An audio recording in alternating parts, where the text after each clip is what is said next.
Всем привет, дорогие друзья, дорогие подруги, здрасте. Почти бритье.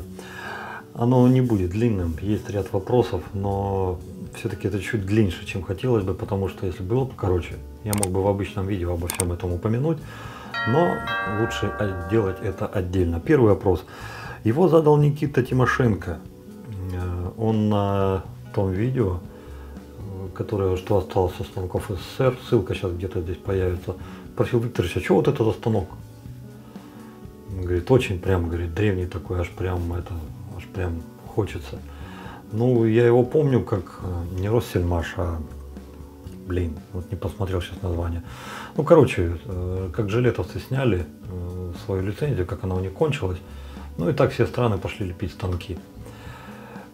Так прям как-то сильно в родословную я не углублялся, но спасибо Ярославу Баринову, который вышел и сказал, что это, скорее всего, самый первый станок нашей страны, СССР, который начал выпускаться. И годы выпусков назвал. Так что, ребята, вот смотрите, у нас, оказывается, даже самый первый станок есть. Вот то, что в СССР начали выпускать вот самое-самое первое. Это копия жилета, но тем не менее делали в нашей стране. Несомненно, я его тоже покажу. И, конечно же, вот, отвечая на вопрос уже Ярослава, да, будет. Это будет вот через одно. Какое будет следующее, сейчас я тут же тоже сейчас скажу. Потому что это интрига, аж самого зацепила, и интересно вам рассказать. Второй вопрос. Сандер. Сандер или Кондор. Кондор или Кандор. Вот не знаю, как правильно. Ну, пускай будет Кондор. Если не прав, поправьте. Он выразил сожаление по поводу Байкала. Ребята, с Байкалом стоит следующая ситуация. Нам в компании уже не надо объяснять, что Байкал удался. Несмотря на то, что он навеян мотивами Роквелла, хотели сделать не хуже, как минимум, а лучше, как максимум. Нам этот максимум удался. То есть, на самом деле, Байкал покруче Роквелла получился. Чем? Ну, тем, что у него балансировка другая, тем, что он, несмотря на то, что он такой же неприхотливый к лезвиям, как и Роквелл, но он менее требователен к технике и бреет, ну, поделикатнее, поинтереснее. Плюс у него агрессивность повыше, мы ее подняли. Нам это не надо доказывать, мы бы его хоть завтра начали выпускать. У нас нет мощностей. Нету. Просто реально, ну, некуда сунуться. Те мощности, которые есть, они загружены. Сейчас вот вышел, на этой неделе уже выходят последние части из-под калибри, мы их отдаем на финиш и ждем тайгу, когда выйдет тайга. Поэтому, ну, как бы, вот тебе, пожалуйста, иди, отдавай Байкал. С одной стороны, да, а с другой стороны уже и старт кончился, старта практически не осталось. А производство у нас на сегодняшний день таково, что вот если я вот сегодня приду и скажу: ребята, все, давайте начинаем работать, начиная с этого дня не меньше 4 месяцев. Представляете? Вот такое производство. Было бы что-то такое большое, что вот раз пришел, заказ сделал, оплатил, сколько там нужно, процентовку, 2-3 недели, все, у тебя готово. Но нет, вот такого пока у нас нет. Это я все к чему рассказываю. Байкал, несомненно, мы рано или поздно все равно еще выпустим. Обязательно выпустим. Мне даже интересно поменять там разгоповку, то есть сделать другую. Интересно его уменьшить и выпускать в 2 вариантах. То есть не набор с 2 плитами, а вот просто вот один такой, другой такой. Хочешь плиту отдельно себе докупай, да и все. Но разгоповка там будет уже выбрана в цимус, то есть выжимка. То есть вот самое ценное из этой конструкции. Роквелл, Байкал, есть желание забрать, а все остальное, ну, просто пустить по боку, оно людям вот нафиг не надо. Вот 5-я позиция у Роквелла, ну, единицы. 4-я, ну, тоже так вот. 3-ка, 4-ка, они вот все время пляшут вместе. 2-ка это минимум. Единица, ну, вообще кто и пользуется этой единицей. И хочется вот этот цимус вытащить, то есть и мягкая плита, средней агрессивности плита и отдельная плита на агрессив. Вот что-то вот такое. И выпустить вот просто, чтобы человек мог взять себе единицу. Но суть не в этом. После того, как вот Кондор написал свое сообщение, я был на производстве и совершенно случайно, хлоп, смотрю, крышка выскочила от Байкала. Мною лично забракованная, потому что там надпись была, ну, маленько кривенькая. Это одна из первых, которую только пробовали, примеряли сверху, вот Байкал писали. Ну, естественно, забраковали, убрали в сторону, а сейчас она выскочила. Все это говорю потому, что от Байкала еще осталось нержавеющих плит и несколько ручек. Вопрос. Если вам это интересно, я пойду на производство, опять соберу вот этот сборник.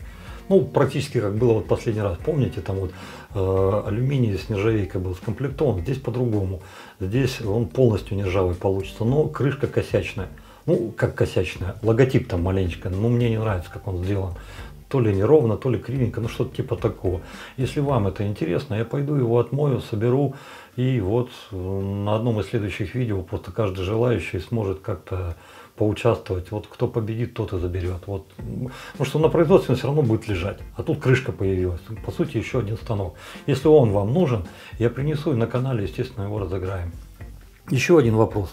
Задал спортсмен по поводу подставки.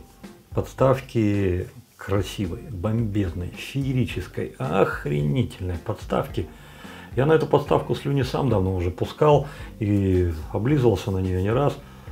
Но с этим есть пара вопросов. Первый, отвечу на вопрос спортсмена. Где взять такую подставку? Нигде.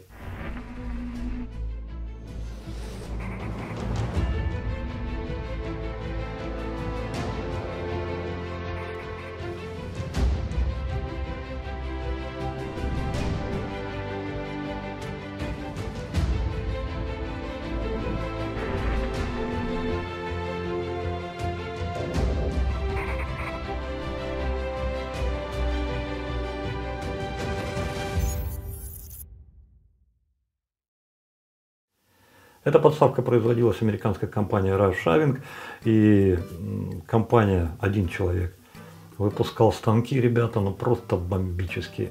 Станки RAF, он их делал из нержавейки и из титана, по-моему, там цвет мед, по-моему, даже был, но я тут не уверен. Обо что реально столкнулась, разбилась эта компания, я вам сказать не могу. Но те слухи, которые вот так вот витали в связи с закрытием этой компании, она на самом деле закрылась.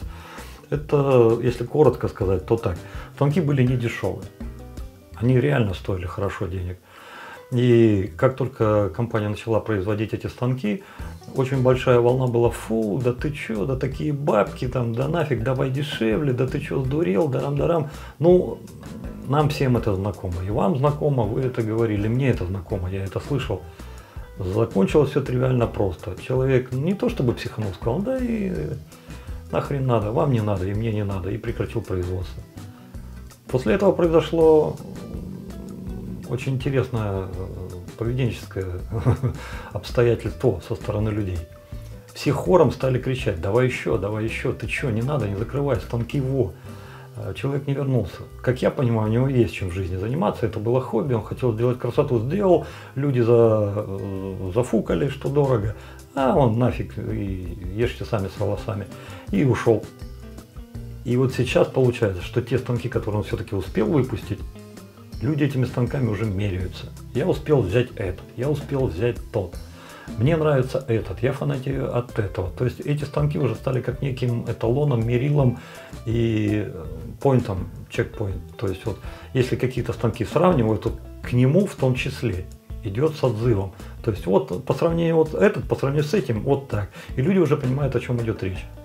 Это все к тому, что я бы сам бы от такого станка не отказался. Просто интересно попробовать. Много слышал о нем. Но, к сожалению, уже, увы, ах, компания не работает, станки не выпускаются. Если где-то что-то как-то, то это все на руках. И будут ли продавать, я сомневаюсь.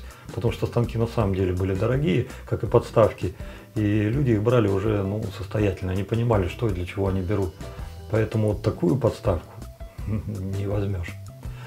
И с этого же вопроса спортсмена вытекает второй вопрос. Ребята, внешне мне эта подставка очень. Я сам с нее фанатею. Вопрос. А вот если, допустим, заморочиться на эту тему и начинать выпускать не такие подобные подставки, первая мысль, которая мне пришла в голову: а как ей вообще пользоваться? Ну, понятно, как он стоит, понятно, как вот ты побрился, да, ты перевернул, подставил там. Ну, ребята, она же металлическая. И станок сам металлический. А вот эти вот RAF станки, которые выпускались, у них финиш-то какой? Это вообще просто, они бомбические. Вопрос, Как я беру этот бомбический станок, вставляю в эту бомбическую подставку, и она верхней плитой шоркается об эту бомбическую подставку, как зеркало, как износ, как я не поврежу ли. Здесь-то все ясно, понятно. Он раз подвешал, и все, нигде ничего не шоркается. Как там? И вот это меня очень сильно мучает. Хлопцы, не может быть, что в России у кого-то не было такого станка, такой подставки. Если у кого-то есть такая подставка и есть опыт пользования такой подставкой, скажите мне, пожалуйста, как протекает этот момент.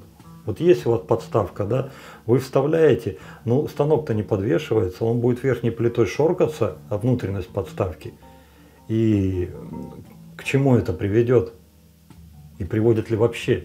Или я себе что-то надумал, или я чего-то не понимаю, и я чего-то не догоняю. Вот на эту тему очень хотелось бы интересно от вас отклик получить. То есть вот как это? Не портит ли эта подставка станки? А если портит, то чуть-чуть, маленечко, сильно. Ну а нафиг, Викторович, выкини с головы, даже не думай об этом, это не надо. Вот это вот хотелось бы понять. Очень интересно. А компания, да, компания была шикарная. Компания была интересная, и я жалею. Я жалею, что ребята прекратили свое существование, потому что это заметная такая позиция в мире бритвостроения. Для меня лично, а для остальных, я не знаю, это каждый сам решит. Ну и, пожалуй, последнее на сегодня – это лайфхак от Юрия. У человека живой ум, и у человека очень хорошее какое-то вот пространственное, инженерное, практическое такое, знаете, вот лайфхаковское мышление. Потому что он взял вот то, что все мы с вами знаем, под названием шимминг, а взял и вот подошел к этому нетривиально. И вот то, к чему он подошел, его саму идею, я и хочу положить в основу следующего бритья. Мы сделаем ровно то, о чем он мне написал. Что написал, это в следующем бритье. Не в этом, который сейчас будет, а вот через это. И мы с вами попробуем. Возможно, это для кого-то будет интересно. Возможно, для кого-то это вообще ни о чем. А возможно, для кого-то это спасение. Поэтому проверим сами. А там уже будем думать, как с этим жить. На этом, пожалуй, разрешите с вами попрощаться. Добра, счастья, радости. Берегите себя, берегите своих близких. Дай вам Бог здоровья. Пускай всегда-всегда все будет хорошо. Ну и что, пошли бриться.